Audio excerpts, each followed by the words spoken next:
Welcome to my channel, dear viewers. आंनि चेनेलाव फिन खेबसे बरायनाय थाबावबाय। Some confused fixed preposition series-नि बे क्लास नम्बर 3 आरो बे क्लास नम्बर 3 आव जों सावरायगोन abide जों माब्ला by जायो, माब्ला with जायो, माब्ला at जायो आरो माब्ला in बाहायनाय जायो।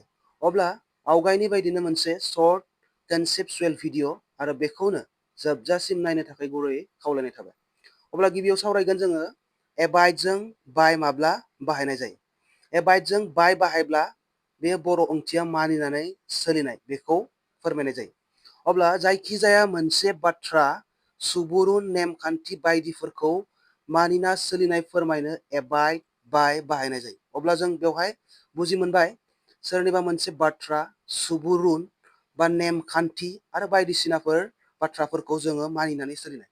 बेवहाय एडभाइसआनो जा साजेसन जा जायखिजाया आरो सोरनिबा रुल्स एन्ड रेगुलेशनानो जा अब्ला बेफोर बाथ्राखौ जुदि मानिनानै सोलिनाय फोरमायब्ला जोङो मा abide byखौ बाहायनाय जायो। अब्ला एग्जाम्पलखौ जों लायोब्ला जोंहा बेवहाय क्लियार जागोन। गिबि एग्जाम्पला दङ one should abide by the constitution of their country। जायखिजाया सासे सुबुङा बा जायखिजाया सुबुङानो बेनि हादोरनि संबिजिरखौ मानिनानै सोलिनो नांगौ। बे बाथ्राया जाबाय क्लियार। अब्ला बेवहाय मा जादों abide by आ मानिनानै सोलिनाय। अब्ला जायखिजाया हादोरनि माखो संबिजिरखौ अब्ला बेवहाय बुजिदों। अब्ला नेक्स्ट एग्जाम्पला दङ students must abide by the rules and regulation of the school। फरायसाफोरा फरायसालिनि रुल्स एन्ड रेगुलेशन नेमखान्थिफोरखौ मानिनानै सोलिनो नांगौ बा मानिनानै सोलिनो नांथारगौ न'। अब्ला बेवहायबो मा बुंनाय जादों जोंहा abide by आ मानिनानै सोलिनाय बे बाथ्राखौ फोरमायनाय जादों न'। अब्ला नेक्स्टआव जोङो बेखौ बुजिबाय। बेनि उनाव जोङो नायगोन abide with। abide जों माब्ला with बाहायनाय जायो। बेवहाय जोङो लिरनाय दंखायो जोंहा a person। जुदि abide with जानो गोनांबा सासे सुबुंजों माखौ फोरमायगोन थाफानायखौ फोरमाय। नायबा जों मिथिगोन सोरजोंबा लोगोसे थाफानाय फोरमायनो abide with खौ बाहायनाय जायो। सोरजोंबा लोगोसे बेयो गोबां मानसियानो जा सोरबा सासेल' मानसियानो जा बेजों जुदि थाफायोब्ला जुदि पर्सनजों थाफानायखौ फोरमायोब्ला अब्ला बेवहाय जों बाहायो abide जों जोंहा with बाहायनाय जायो। एग्जाम्पलखौ नायनि खेबसे। फार्स्ट एग्जाम्पलाव दङ जोंहा Ram abides with his family। रामा सोरजों थाफायो होनदों बिनि न'खरनि सुबुंफोरजों फेमिलिजों। रामा बिनि फेमिलिजों थायो न'। बेनि उनाव जोंहा दङ next एग्जाम्पलाव he abides with his father। बियो बिनि बिफाजों थाफायो एबा थायो। बे बाथ्रायाव जोङो माखौ मोनदों his fatherआबो जोंहा पर्सनजों थानाय his family बेवहाय फेमिलि पर्सनफोरजों थाफानाय बे बाथ्राखौ बेवहाय रोखा मोननो हादों। अब्ला पर्सनजों थाफायोब्ला जोंहा abide with क्लियार। बेनि उनाव जोङो नेक्स्टआव आरो नायबावगोन abide at खौ नायग्रोगोन जोङो गिबियाव abide at माब्ला बाहायनाय जायो। अब्ला बेवहाय रोखायै लिरनाय दंखायो जोंहा abide at जानोबा जोंहा मोनसे जायगा जानांगोन। abide at जानोबा मोनसे जायगा न'। बबेबा दाबसे जायगायाव थानाय थाथायखौ फोरमायनो थाखाय abide at खौ बाहायनाय जायो। अब्ला क्लियार माबेबा मोनसे दाबसे जायगा जायखिजाया न' माबेबा दाबसे जायगायाव बा बबेबा दाबसे जायगायाव थानाय जुदि थानायखौ फोरमायो अब्ला मा जोङो बाहायगोन abide at। एग्जाम्पलखौ जों खेबसे नायना लानि। बेयाव दङ एग्जाम्पला he used to abide at Kashmir in summer। बियो गोलोम बोथोराव काश्मीराव थायोमोन न' बा थानोलाय न'। अब्ला बे गोलोम बोथोराव मा काश्मीराव थाहैयोमोन न'। अब्ला abide at खौ मानो बाहायदो थाहैनाय सेन्सआ फैदो बेवहाय ना। होमब्ला जोंहा बेवहाय नुनो मोनबाय जों थाहैनाय सेन्स जुदि फोरमायोब्ला माबेबा मोनसे जायगायाव अब्लानिया मा जायो abide at। नेक्स्ट एग्जाम्पलखौ नायबावनि। बेवहाय दङ their family abide at a remote village। अब्ला बेवहाय जों नुनो मोनगोन बिसानि न'नि मानसिफोरा माबेयाव थायो मोनसे गोजान रिमट मोनसे गोजान मायाव थायो भिलेजाव थायो न' गामियाव थायो मोनसे रावबो थांस'हायै रिमट गोजान मोनसे एरिया बे एरियायाव थायो। बिसोरनि फेमिलिया मोनसे गोजान गामियाव थायो न' रिमट न'।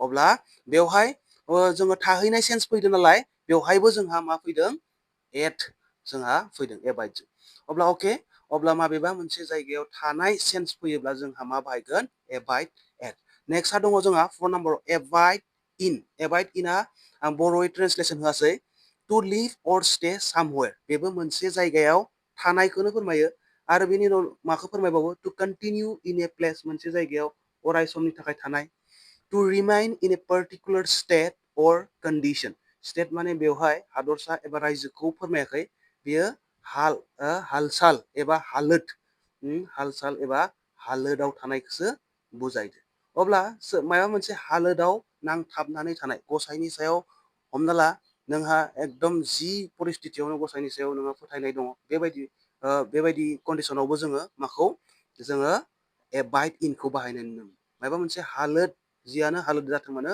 बे हालोदाव नोङो मिलायनानै थानायावबो जोङो एबाइड इनखौ बाहायनाय जायो एग्जाम्पल लाबा क्लियार जागोन गिबि एग्जाम्पला दङ हि डिसाइडेड टु एबाइड इन दा सिटि बे जाबाय मोनसे गिदिर मोनसे सहराव थानायनि बाथ्राखौ बुंदो बेवहाय थानायनि सेन्स फैदों नालाय अब्ला बेवहाय मा जागोन जोंहा एबाइड इन अब्ला एबाइड एटबोथ' बाहायनो हागौमोन नाथाय बेयाव सिटि होननाय लोगो लोगो दरसे गिदिर जायगायाव थानाय मोनसे दरसे गिदिर टाउनाव थानायखौ फोरमायनायनि थाखाय बेवहाय जोङो माखौ बाहायदों एबाइड इनखौ बाहायदों अब्ला बे थानायनि सेन्स फोरमायदों लिभ अर स्टे सामवेयारखौ फोरमायदों बेनि उनाव नेक्स्ट एग्जाम्पलखौ जों जुदि नायबा नुगोन we mast abide in the पिस जोङो मायाव थाथारनांगौ बा मायाव थानो नांगौ होनदों जों गोजोन बा गोजोनै न बा सान्थि न पिसाव न सान्थियै थानो नांगौ माने सान्थि थानायनि ओंथियानो जाबाय बे मोनसे कन्डिशनाव मोनसे स्टेटआव मोनसे हालोदाव अब्ला जोङो माखौ मोजां मोनग्रा जानांगौ गोजोनखौ बा दावराव दावसि नङैखौ जोङो मा खालामनाय जानांगौ मोजां मोननाय जानांगौ बे सेन्सआव जोङो बेखौ फोरमायनो हायो वी मास्ट एबाइड इन पिस जोङो मायाव थानो नांगौ गोजोनाव थानो नांगौ गोजोन हालोदाव थानो नांगौ बेबायदिनो नेक्स्ट जुदि एग्जाम्पलखौ जोङो आरो नायबावबा नुगोन we will abide in the house of द लर्ड जों सोरनि हाउसाव थाहैगोन द लर्ड माने बेयाव इसोरखौ बुंदों जोङो सानसे समाव जोङो गासैबो सानसे समाव सोरनियाव थाहैगोन सोरनि न'आव थाहैगोन लर्ड जों गसाइनि बा इसोरनि न'आव जोङो सानसे थाहैगोन बे बाथ्राखौ फोरमायदों जों इसोरनि न'आव थाहैगोन माने सानसे समाव जोङो गासैबो मा खालामगोन इसोरनि न'आव फैखांनायनि उनाव थाहैयो होनना फोथायनाय दं नालाय बे सेन्सआव बेखौ जोङो मा खालामदों एबाइड इनखौ बाहायनो हादों बे जाबाय मोनसे कन्डिशन हालसाल एबा हालोदाव थानायखौ जोङो बेवहाय नुनो मोनदों अब्ला क्लियार जादों क्लियार जादों होननानै आङो मिजिंथिबाय बेनि उनाव जोङो जुदि बेफोरनि फोरमायनायखौ बा बेफोरनि बाहायनायखौ जोङो क्लियार खालामनो थाखाय नैबे एक्सारसाइजखौ लानो हायो न एक्सारसाइजखौ लानायनि उनाव जोंहा आरो एसे क्लियार जाबावगोन गिबि एक्सारसाइजआ दङ जोंहा बेखौ सल्भ खालामना नायनि we should abide the advices of our elders नाय अब्ला बेयाव गिबियावनो जोंहा एडभाइसनि बाथ्रा बुंदों सोरबा सासे मा होदो एडभाइस होदो सुबुरुन बा जोङो बोसोन होदो बोसोनजों जुदि मा जायोमोन जोंहा सोरबा जुदि बोसोन होनाय फोरमायोबा बाय बेखौ जोङो डिफिनिसनाव क्लियार जाखादो बोसोन होनाय बाय न शी विल एबाइड हार ब्रादार इन दिल्ली होमबा बियो बिनि ब्रादारजों दिल्लीयाव थागोनसो होदो थानाय सेन्स फोरमायनो थाखाय जों माखौ बाहायो एबाइडजों उइथ सोरजोंबा थानाय सेन्स एसे आवगायाव मोनखाबाय जों अब्लानिया बेवहाय मा बाहायो उइथ बेनि उनाव जोङो 2 नाम्बार थांबाय बेनि उनाव 3 नाम्बाराव जोङो मोनगोन शी विल एबाइड माय डिसिसन सुबुं फोरमायदों सुबुं फोरमायाखै अब्ला डिसिसनखौ जुदि मानिनानै सोलिनाय फोरमायनोबा मानिना सोलिनाय ओंथियाव जोङो मा एबाइडजों बाय बाहायो अके बेनि उनाव जोंहा दंबावो next Ram will abide his parents in all circumstances माने जायखिजाया हालोदावनो जायखिजाया कन्डिशनावनो जायखिजाया परिस्थितियावनो रामा सोरजों थागोन जोंहा बिनि बिमा बिफाजों थागोन रामआ जायखिजाया हालोदावनो जायखिजाया कन्डिशनावनो बिनि बिमा बिफाजों थागोन जायखिजाया परिस्थितियावनो अब्ला सोरजों थानाय बिमा बिफाजों बिमा बिफाया मा पेरेन्ट्सआ पर्सन फोरमायदो पर्सन जाबा जों माजों मा फोरमायोमोन पर्सनजों थाफानाय फोरमायोबा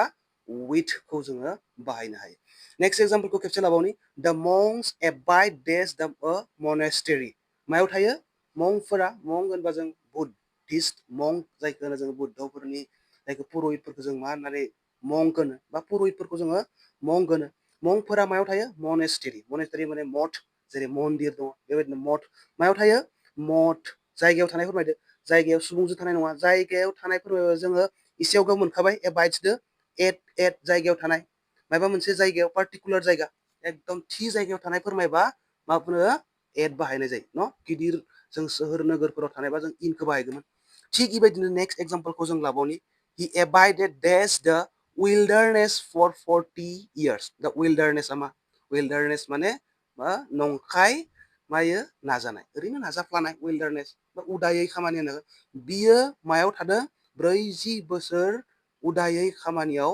बारहोदोंमोन न बे 40 बोसोरखौ मारै उदायै खामानियाव नंखाय नाजाफ्लानायाव समखौ बारहोदोंमोन बेसेबां बोसोर 40 बोसोर अब्ला समखौ बारहोदोयो बेसेबां मायाव थानानै विल्डारनेसआव थानानै मायो स्टेट अफ माइन्डखौ फोरमायदो बे कन्डिसन हालोदखौ फोरमायदो बेयाव हालोदखौ फोरमायबा मामोन मा जायो जोंहा इन बाहायनाय मा हालोदाव थादो इयो उदायनो रोङै नंखाय ओरैनो नाजाफ्लाबाय थानाय हालोदाव बियो 40 बोसोरखौ बारहोदों अब्ला इयो माबा मोनसे हाल सालाव थानाय कन्डिसन जों थायोबा जोङो मा बाहायोमोन इन अब्ला बे एन्सारा इन जागोन बे लास्ट एग्जाम्पल दङ जोंहा we must abide God बेवहाय मा जागोन देश गड न बेयाव इन ना एड जागोन जों सोरनि सायाव मा लाखिनांगौ सोरजों थाफानो नांगौ इसोरजों थाफानो नांगौ बा इसोरजों थाफानाय माने मा इसोरजों थानो हायो नामा इसोरनि फोथायनायजों मा इनटेक्ट फोथायनायखौ एकदम जेखि जाया हालोदावनो इसोरखौ फोथायनाय बे फोथायनायाव फोरमायनो थाखाय जोङो माखौ बाहायो